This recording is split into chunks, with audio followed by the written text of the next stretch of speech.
Explosions heard in Iran, flights divert. Flights in western Iran began diverting amid reports of loud noise and explosions early on April 19, according to Iranian media. Israel has not confirmed if it launched a.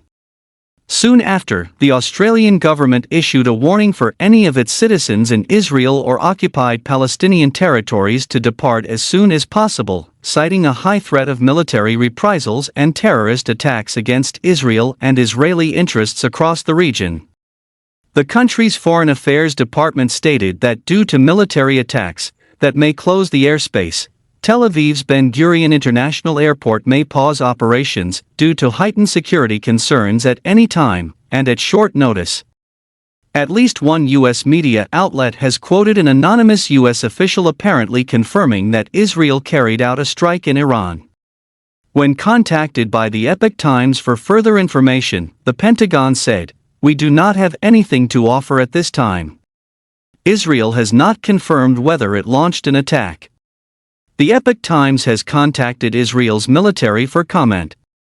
Dubai-based airlines Emirates and FlyDubai diverted flights around western Iran around 4:30 a.m. local time without explanation. Flight Radar 24, a website monitoring live air traffic, shows flights avoiding western Iran at around 6 a.m. local time. The semi-official Fars news agency, citing unnamed sources, reported the sound of explosions over Isfahan, near its international airport. However, it offered no immediate explanation.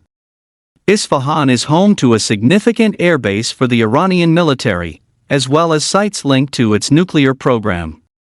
Iranian state television issued a scrolling on-screen alert acknowledging a loud noise near Isfahan, but did not provide immediate elaboration.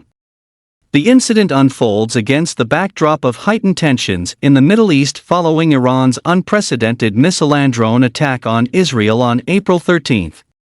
That strike came in response to what Iran said was an Israeli airstrike that killed military officers at the Iranian embassy in Syria on April 1. Israel did not claim responsibility for the strike.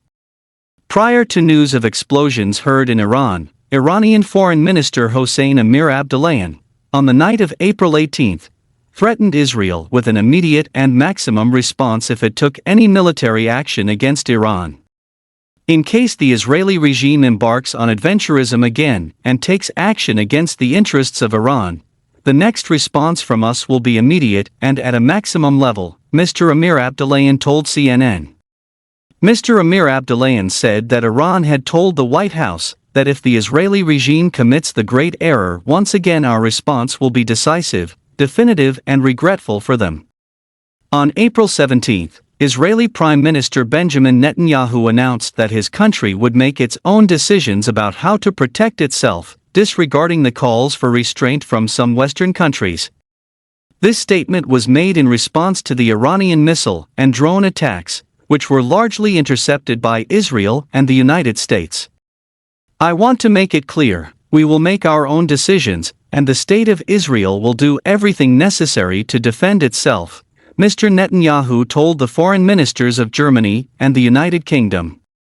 The German foreign minister, Annalena Baerbock, had told the Israeli leader that escalation would serve no one, not Israel's security, not the many dozens of hostages still in the hands of Hamas, not the suffering population of Gaza, not the many people in Iran who are themselves suffering under the regime, and not the third countries in the region who simply want to live in peace. Speaking at an annual army parade on April 17, Iranian President Ebrahim Raisi described the country's attack on Israel as limited. He claimed there would be nothing left of the Zionist regime in Israel if Iran had wanted to carry out more attacks than it did.